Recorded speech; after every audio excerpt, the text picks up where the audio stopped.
Olá, sejam bem-vindos ao portal Atualidades do Direito e nesse programa discutindo o direito ambiental. Estamos recebendo 3 referências no direito ambiental brasileiro, o professor José Rubens Morato Leite, a professora Silvia Capelli e o professor Alexandre Haslam. Inicialmente, uma indagação ao professor José Rubens Morato Leite, que é docente no programa de pós-graduação em Direito da Universidade Federal de Santa Catarina e é presidente do Instituto O Direito por um Planeta Verde, que é a principal instituição no nosso país. Professor José Rubens, o senhor poderia abordar a configuração do que o senhor denomina o Estado de Direito Ambiental? O que é o Estado de Direito Ambiental? Bom, obrigado pela pergunta, é um prazer estar aqui discutindo com vocês essas questões do direito ambiental. E falar de Estado de Direito Ambiental é falar da crise ambiental, né?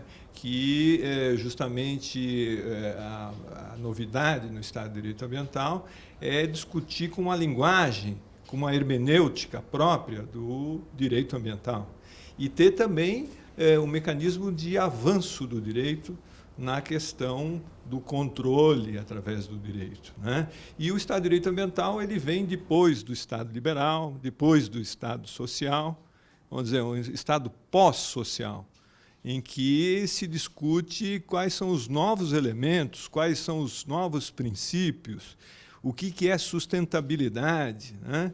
Que visa trazer uma norma um pouco mais efetiva para que haja o controle um pouco mais efetivo das questões oriundas do direito ambiental e da aplicação das normas ambientais. Ok, professor. Doutora Silvia Capelli, que é Procuradora de Justiça no Ministério Público do Estado do Rio Grande do Sul, é coordenadora da Rede Latino-Americana de Direito Ambiental, do Ministério Público Ambiental. Doutora Silvia, uma das temáticas mais importantes que nós temos é a Lei Complementar 140 de 2011, que regulamentou o artigo 23, os incisos 3, 6, 7 e o parágrafo único da nossa Constituição. Mas a Lei Complementar nos trouxe aí uma série de problemas, uma série de desafios para os operadores jurídicos. Então eu gostaria de indagar a senhora, num primeiro momento, em aspectos fundamentais, o que trouxe a Lei Complementar 140 e, por consequência, os desafios na sua aplicação. Bom, Fabiano, muito obrigada pelo convite, é um prazer estar aqui. Também quero cumprimentar os colegas e dizer que a Lei Complementar 140 é uma lei extremamente esperada pela doutrina, fazia muita falta e foi regulamentada e publicada no dia 9 de dezembro de 2011. Esta lei, como foi referido, ela visa regulamentar dois instrumentos do direito ambiental. Um é o licenciamento ambiental e o outro é a fiscalização ambiental, chamada no direito do exercício do poder de polícia administrativo. Antes da Lei Complementar 140, a regra era que os estados fizessem o licenciamento ambiental e o IBAMA possuía uma competência originária para aquelas atividades e empreendimentos de significativo impacto de âmbito nacional ou regional, mas também o IBAMA exercia uma competência supletiva nos casos de inexistência do órgão ambiental, de inércia ou retardamento do licenciamento, ou ainda naquilo que a doutrina chamava de inépcia do licenciamento ambiental, ou seja, os casos em que ocorria um vício grave no licenciamento. Essas três hipóteses permitiam, então, que o IBAMA ingressasse no lugar daquele ente licenciador. Um dos aspectos que foram modificados, então, pela Lei 140, que já é um aspecto polêmico, é que essa terceira hipótese, que é a da inépcia do licenciamento ambiental, não existe mais. Por quê? Porque hoje só existem duas espécies de competências não distribuídas, que é a competência supletiva, que é quando um ente entra no lugar do outro para fazer o licenciamento no lugar do outro, e a competência subsidiária, que é uma competência cooperativa. Uma novidade importante da lei é que ela substituiu o critério da abrangência do impacto, que existia na legislação anterior, e determinou uma listagem, uma tipologia, né, que será publicada por uma comissão tripartite nacional. Então, a lei opta por elencar as competências do IBAMA, no artigo 7º, por reafirmar que a competência dos municípios para o licenciamento é para as atividades de impacto local. E a novidade é que os estados passam a ter uma competência residual. Com isso, então, se espera que, na prática, vai aumentar em muito as hipóteses de competência dos estados. Porém, diante da inexistência de uma tipologia para os estados, nós vamos ter que nos valer do anexo único da Resolução 237 do CONAMA para sabermos quais as atividades que, no mínimo, aquelas devem ser licenciadas. Então, há vários pontos polêmicos na Lei Complementar 140. Um deles é justamente a redução das hipóteses do licenciamento pelo IBAMA. Doutora Silva, só queria aprofundar um pouquinho essa discussão e eu queria perguntar também um ponto polêmico, que é o artigo 17, né, que diz que quem licencia, fiscaliza. Como é que ficou essa discussão das competências, em especial a competência administrativa comum com o artigo 17, fazendo o confronto com o artigo 76 da Lei 9.605 de 98? Né? Então, gostaria que a senhora pudesse abordar um pouco, esse é um ponto polêmico, também com relação às competências do IBAMA, essa redução que a senhora acabou de mencionar. Ok, muito obrigada pela pergunta. Esse é outro artigo extremamente polêmico da lei, tanto é que ele recebeu uma votação de plenário em separado, né? Ele foi destacado na votação de plenário da emenda substitutiva do projeto. O artigo 17 da lei trata da fiscalização. Tá? E o artigo 17 determina que essa fiscalização, como não poderia deixar de ser, é comum entre a União, os Estados-membros, o Distrito Federal e os municípios, a fiscalização. Porém, diz que a fiscalização compete ao órgão que tem competência para o licenciamento. Então, quem poderá abrir, instaurar o processo administrativo, lançar o auto de infração e aplicar a sanção administrativa é quem detém a competência para o licenciamento. Como se deve interpretar esse artigo? Esse artigo deve ser interpretado e o parágrafo 3º deste artigo diz que, no caso de haver mais de um processo administrativo, prevalecerá o auto de infração do órgão que tiver competência para o licenciamento. Qual é o problema? A solução, no caso concreto, se dá apenas para o conflito positivo de atuação e não para o conflito negativo. Como se deve fazer a leitura desse artigo? A melhor leitura desse artigo é a que diz que o parágrafo 3º funciona para os casos das atividades licenciadas. Quando se tratar de uma atividade clandestina ou de uma atividade que não esteja sujeita ao licenciamento, todos os entes políticos da federação poderão e deverão atuar. Por quê? Porque aquele comando fiscalizatório não é uma oportunidade por parte do poder público, é um munus público, é um poder-dever.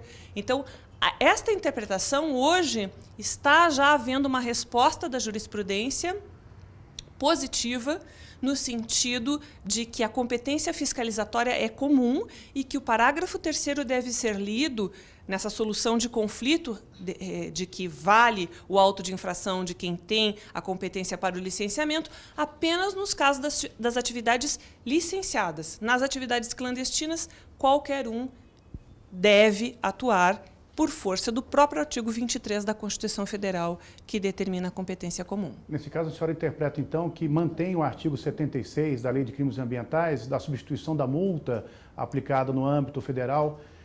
Na verdade, nós podemos ter uma multa aplicada pelo órgão ambiental federal ou pelo órgão ambiental estadual, nessas hipóteses fora do licenciamento ambiental, já que há uma regra disposta no artigo 17 da Lei Complementar 140. E houve uma discussão na doutrina da manutenção ou não desse artigo 76, que diz que pagando a multa na esfera estadual ou municipal, na mesma hipótese de incidência, substitui a multa federal. Como é que a senhora interpreta esse artigo? Pois eu interpreto o artigo no sentido de que a multa é uma sanção administrativa, né? Portanto, ela deve ser interpretada no sentido de que prevalecerá a sanção aplicada pelo órgão que detém a competência para o licenciamento. Agora, se tratar de uma atividade clandestina que não possuir licenciamento e que esteja operando de forma ilegal, prevalecerá o primeiro auto de infração. Ok, doutora Silva, agradeço. E agora o doutor Alexandre Raslan. Doutor Alexandre, que é membro do Ministério Público do Estado do Mato Grosso do Sul, possui mestrado pela Pontifícia Universidade Católica de São Paulo. Prazer recebê-lo, doutor Alexandre. E eu gostaria de perguntar, de indagar ao senhor sobre a responsabilidade civil, os contornos da responsabilidade civil ambiental, em especial a responsabilidade do financiador. Bom, é um prazer estar aqui acompanhado pelo professor Rubens, pela doutora Silvia.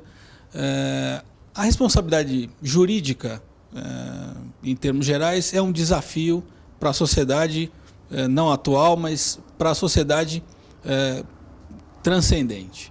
O que nós imaginamos é que essa conformação da responsabilidade jurídica ela tem que se dar para atender às exigências da sociedade.